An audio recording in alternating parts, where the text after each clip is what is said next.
Hello, Singapore. How you all doing? So I'm even more excited than usual to be here for a personal reason. Before I joined Google, I spent about 10 years living in Singapore when I was working in the telco industry. And I've been living in Australia the past couple of years, but in 2 weeks' time, I'll be moving back to Singapore. So thank you all for coming to my homecoming party here today. Enough about me. What are we talking about today? The topic I have is migrating and modernizing and building the journey that works best for you in Google Cloud. Now, it says Google Cloud right there, but I'll actually tell you a little secret. The content today is not just about GCP. It actually applies to any cloud at all. Now, of course, personally, I do hope you'll choose GCP, and I'll also give you a couple of tips about various products and services that we at GCP offer to make your migration journey a bit easier. So let's start by looking at what is actually driving migration. What are the forces moving companies towards the cloud? So what we've seen is that enterprises, companies like yours, they've made tremendous investments in infrastructure. That means compute, storage, networking, data, and investing in application development. But the issue many of you are facing is that the demands on your business keep on growing. You're being asked to unlock capability through data analytics. You're being asked to apply machine learning to business problems. And as these demands on the business grow, the demands on infrastructure also grow. But of course, the challenge is that it's expensive to build and maintain and upgrade all this infrastructure. According to a recent survey or a study done by Gartner, enterprises today are on average spending 70% of their IT budget just on keeping the lights on. So this is not money which is driving the business forward. It really is just maintaining what you have. So the dilemma you have is how do you modernize, how do you unlock new capability, but you cannot also just simultaneously ignore your existing applications. So how do you optimize and streamline to focus on these new needs that you have? So we think that the cloud is a really great enabler. It's a chance for you to change your investment footprint. But given how large many organizations are, it can be challenging to figure out where to start. So it's really important to take a moment to just reflect on what are the goals and what are priorities for moving to the cloud for your company or organization.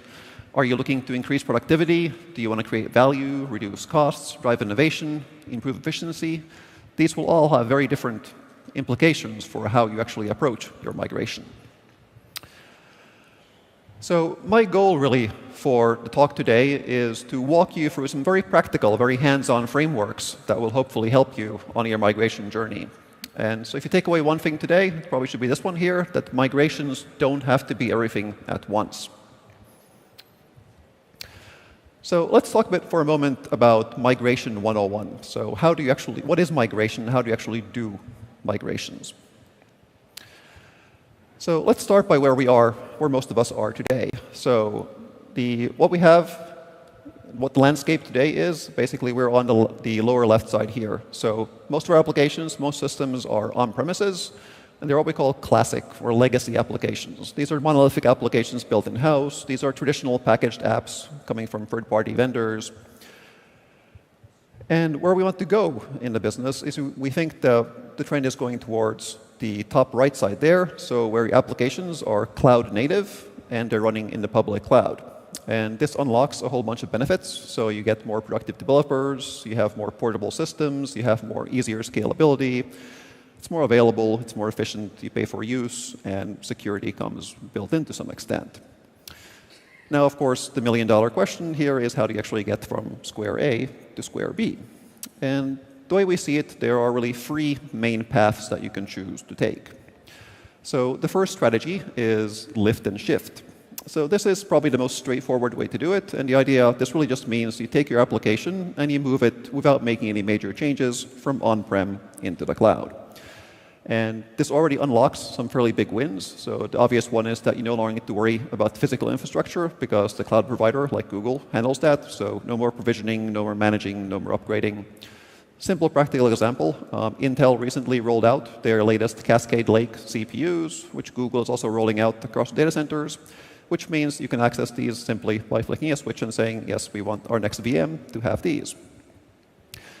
Another immediate benefit is that you only pay for what you use. So in the on-prem world, it's good practice actually to over-provision intentionally, leave some capacity in case you need it in the future. But you don't need to worry about this in the cloud because you can always just spin up more capacity as needed. So lift and shift, it's not the most sexy approach, but it often is the most pragmatic approach. So some good use cases for using this is if you have applications which can run as is, unmodified in the cloud. So this might include third-party vendors, software, where you don't have the source code, or even applications you built yourselves, which were built a while ago. Maybe the developer team is no longer around. It may not be possible, may not make sense to rewrite these applications. And also, while lift and shift, it's a good first step, it actually also unlocks the natural next step, which is to modernize your workload by moving to a fully managed service.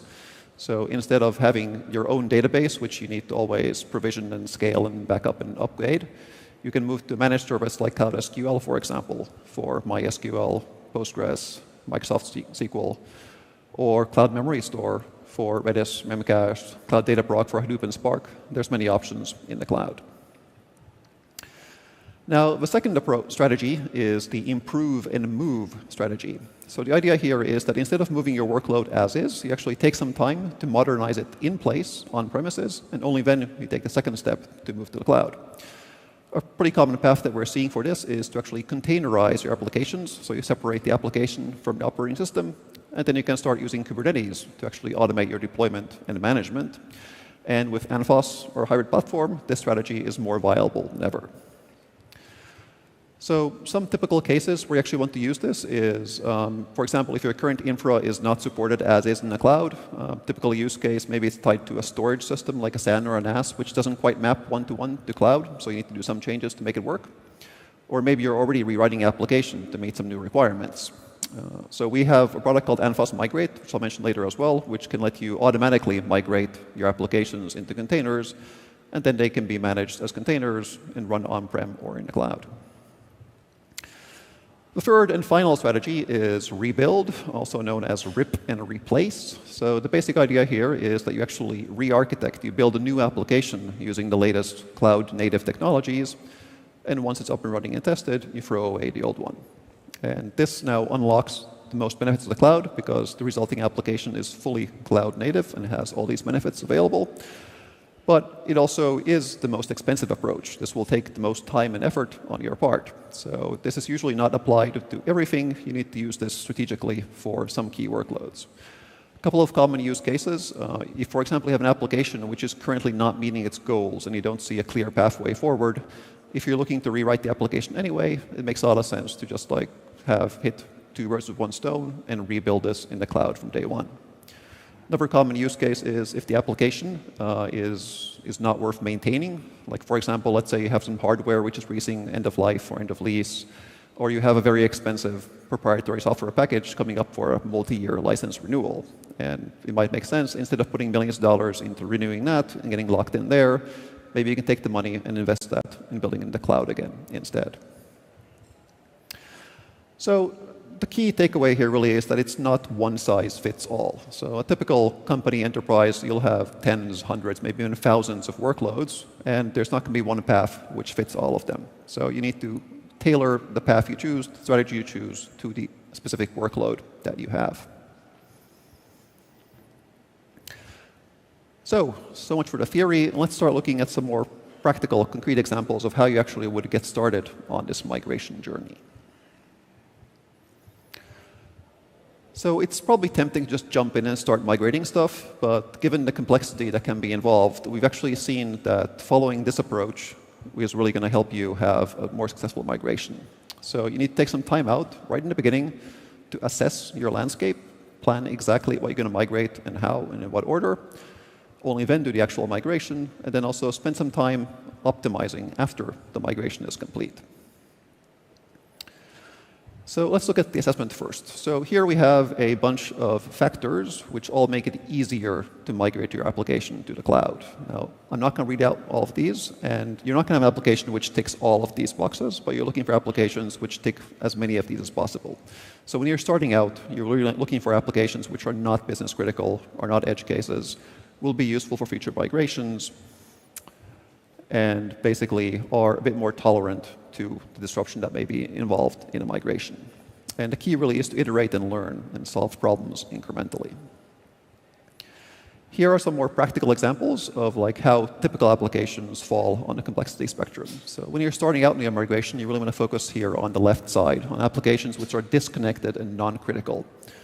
So for example, a marketing website, if it goes down for a while, it's not nice, but it's not going to have much impact on the rest of your business. And that's a good one to start with. Things like backups and archives, tests, dev environments, experiments.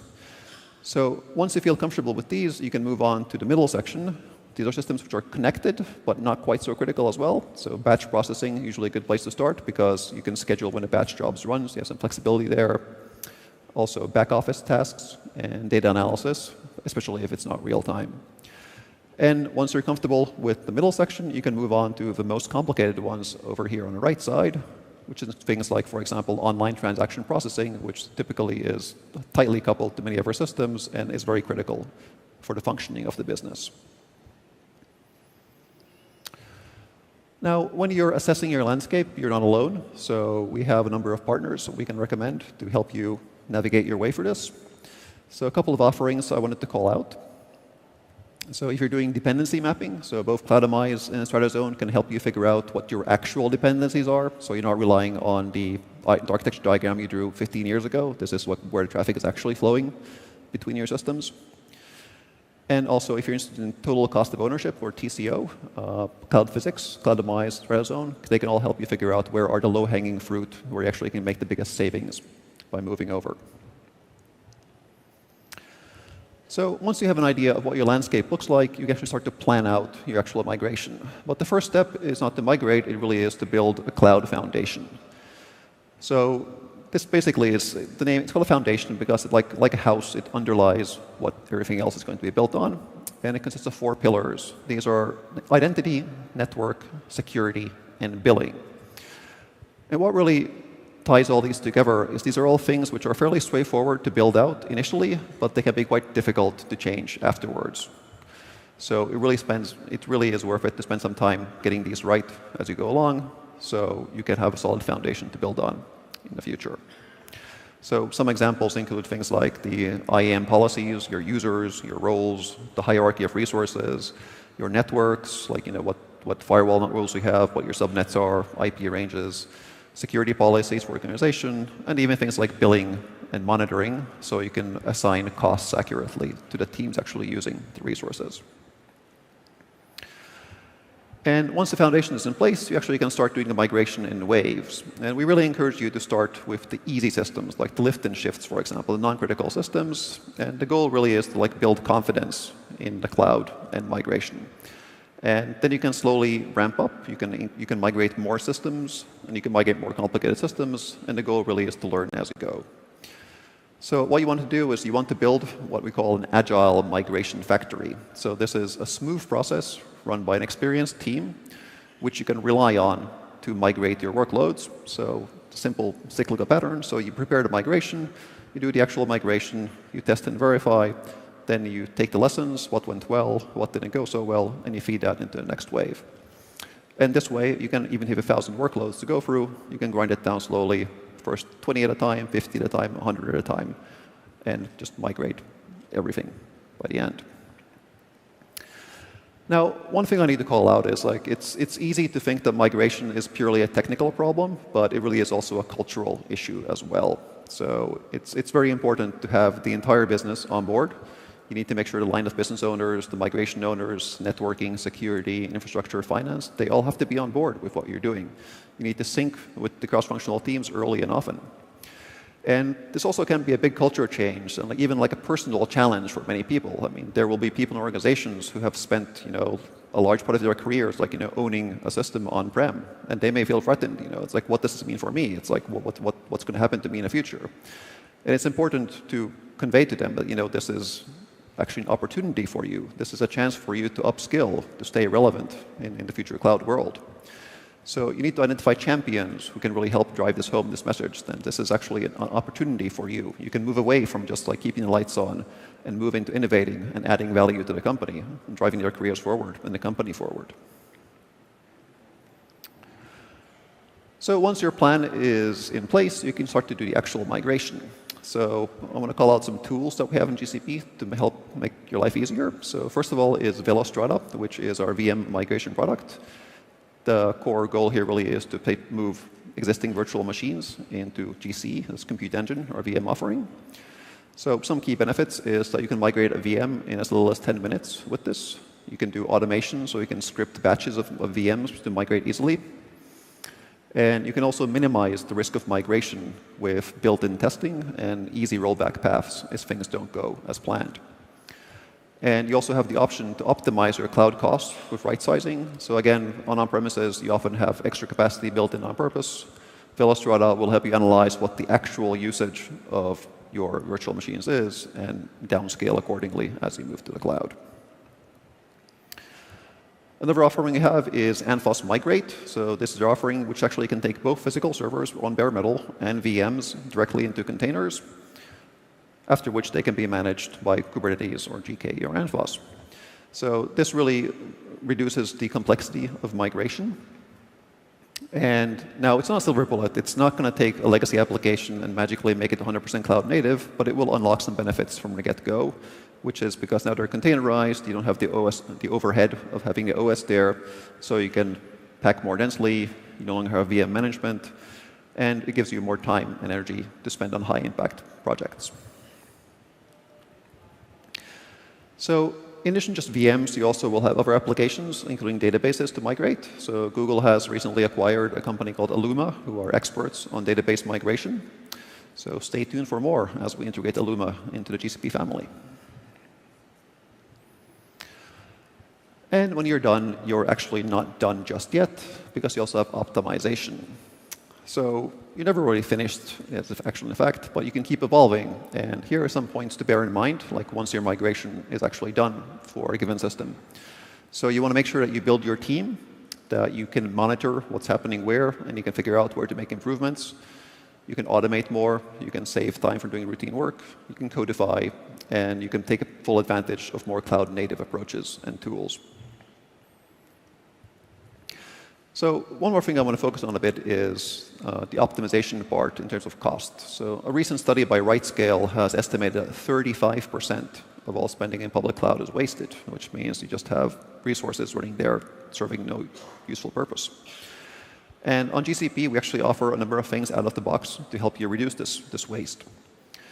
So I already mentioned we have the pre-migration right-sizing. So from the get-go, we can help you identify what's the correct size of your VM to migrate. We offer custom machine types, which means that unlike some providers where you're locked into these rigid predefined classes, on GCP you actually can say the exact number of CPUs and the exact amount of memory that you want to best run your workload. So you can scale the machine to the workload exactly. We also offer automatic sustained use discounts. So again, you don't need to lock yourself into a 3-year or even 1-year commitment to get the best price. If you just leave a VM running on GCP, we actually will automatically give you a discount after a couple of weeks have passed and it's been running. So there is 0 effort required on your part. It's just an automatic discount for keeping the VM up and running. And finally, we also offer as a free feature to all customers, we have post-migration right-sizing. So any VM on a compute engine, we actually keep an eye on how much CPU it's using, how much memory it's using. And if over time it looks like you actually have extra capacity in there, we actually will say, it's like, hey, looks like this VM is only using 10% of CPU. Do you want to scale it down? Or vice versa, it's like, hey, the CPU on this one is always pinned to 100%. Maybe you want to increase the VM size. So just a quick recap, some of the top tips we have for you. So when you're doing your migration, find the smartest place to start. This often means like a lift and shift of low criticality VMs. And when you do migrate, make sure you focus on minimizing risk. So you want to have solid testing, and you want to have a clear predefined path to rolling back if something doesn't go right. And this may all seem a bit daunting, but actually is easier than you think when you have the right help, which brings us to my next slide. So Google has a professional services team, the PSO, which is happy to help you on your journey. And there's one offering in particular I want to call out, which is Cloud Sprint. So it's easy to have a workshop, which is, I say in Singapore, it's NATO, no action talk only. This is an action workshop. So the idea is somebody from PSO will come down to you for an entire week and they will work with you to identify a good workload to migrate. They will build that foundation I mentioned earlier, all the billing, security, all that stuff. And they will actually deploy a live production application into GCP during this. Then they'll review how that went and give you suggestions on how to go from there. So this is a really great program, and I strongly recommend you taking up on this if you are looking to do a migration on GCP.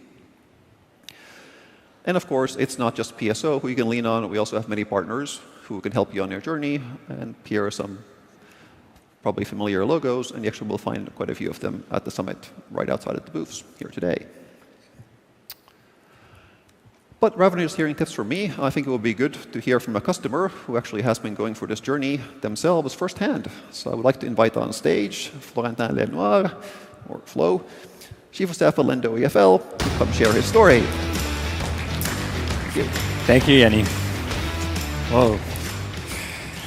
Good afternoon, everyone. Wow, this is amazing. I'm very excited and feel very privileged to be here today to talk to you about how we ended up migrating and rethinking our entire architecture with GCP. And so at LenddoEFL, we believe in analytics for social impact. We believe that technology can be used to make the invisible visible. As a result, we built an entire cloud-based technology platform that sits at the center of an entire data ecosystem and that allows banks, financial institutions to really leverage on the power of data to make informed decisions about new and underserved market segments. Now, we do need to collect, process, and analyze billions of data points. As a result, we need to have an architecture that allows us to do so. And so, just like any other startup, we initially started with an idea. We had to go through iteration processes, and our architecture was really reflective of that. And so we started building a first application, move on to the next, thought about some servers to support that, and so on and so forth. In the process, we ended up having many pets. So if you're familiarized with the pets versus cattle model, then you would analyze this as being like the pet models, where eventually every single application, every single service lives attached to its own set of servers. Now, we quickly realized, after many years actually, that this was not sustainable, was not scalable, was expensive, was actually hard to maintain, and eventually was also lacking transparency. We ended up having servers that we were not really knowing what they were doing. So we had to take a step back and really think about what would an architecture look like that would serve both our clients and us as an organization. And so we then realized that the team that we have, they were starting to be familiarized with Kubernetes. And we then thought about finding a provider that would really be best for managing Kubernetes. And so, as you probably know, Google actually invented Kubernetes. And they did more than just invent Kubernetes. They actually made it simple so that we don't have to manage networking. We don't have to manage storage. And as a result, it also comes with multiple services and microservices that are useful to ensure security, stability in our platform. And that's why, as you would see, starting from the ingress point, we start using load balancing services that help us direct the traffic to the servers that are actually underutilized and have ability to support our services. On top of that, on the far side of the screen, you would see a series of services that we are also using. So, as an example, Stackdriver would help us managing metrics and logs.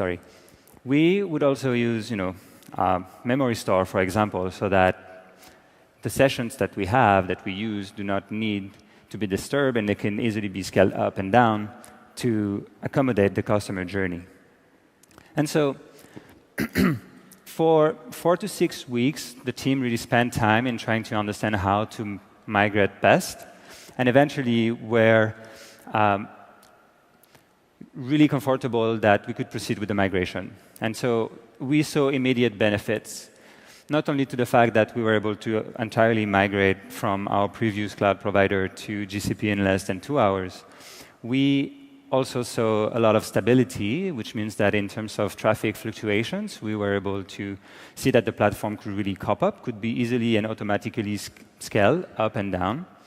And what we also saw is immediate impacts on our builds, which always makes our CFO happy. And as a result, we were no longer managing 160 servers, but we only had to manage 25 servers. So there were definitely optimization on that level. In addition to that, because now the platform can absorb a lot of the traffic, then the customer journey is actually a lot smoother and leaner for our clients and for the users and the applicants that are going through our services. And I guess finally, in terms of security, there was also a big uplift in that perspective. And so because Google actually take away from us all the in-house management of Kubernetes, we really are able to focus on what we're supposed to do best, meaning building models, algorithms, and making sure that we have customer satisfaction. And another item that I didn't mention here, but we also were very satisfied with the level of support that we actually got from GCP. So for us, it was a pleasant experience to actually migrate and go through that entire journey. This is the end for me. Thank you very much. Jani, up to you for parting thoughts.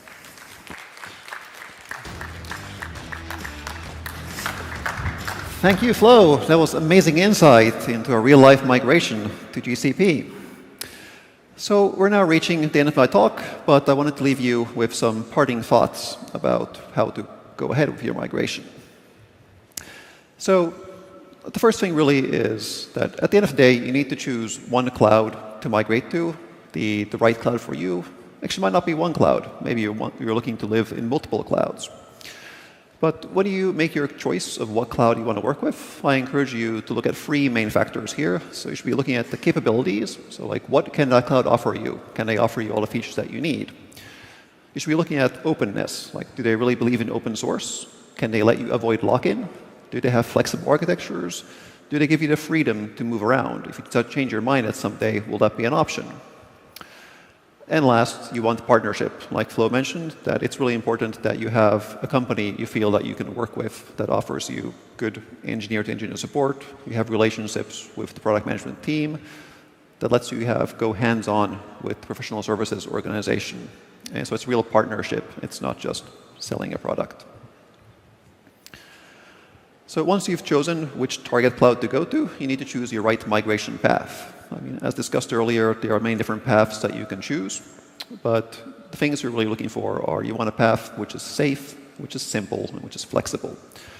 So safety means that you need to have built-in testing so you can be confident that the migrated service is working as you expect. You want to have things like right-sizing. You want to have a good, clear rollback path so you can move backwards if you need to. It's reliable, and the data is properly synchronized between your on-prem system and your future cloud base. You want to look into simplicity, so there are ways to reduce the manual labor, so how you can automate the migration, how you can reduce the complexity. Is it easy to use? Is it actually possible to use these tools easily to do the migration? And finally, you want to have a flexible offering, a flexible path, so you can actually customize the path that you go down based on the nature of the workload that you want to migrate. And last, definitely not least, please learn from our customers' successes and learn how they overcame their challenge, what took them by surprise. So to avoid these surprises, the first key thing really is to have a thorough assessment. So you need to really understand what your existing landscape looks like, what dependencies you have, and your migration will not succeed if you don't understand where you're coming from, and where you're going to.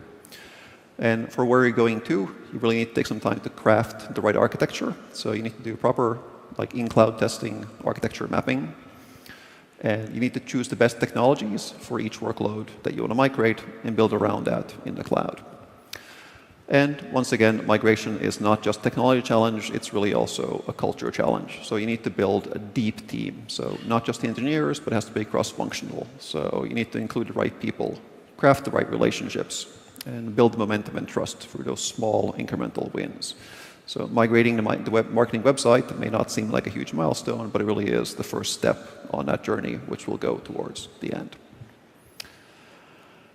Okay, that really concludes our presentation today. We hope it was helpful. So if you have any questions, please come talk to us at the booth, or also please do explore our migration landing page here. So we're actually currently offering a free, no strings attached, discovery and assessment if you're interested. So please snap a picture of this and the QR code will take you to that page. Thank you so much for joining us today, and please enjoy the rest of the summit.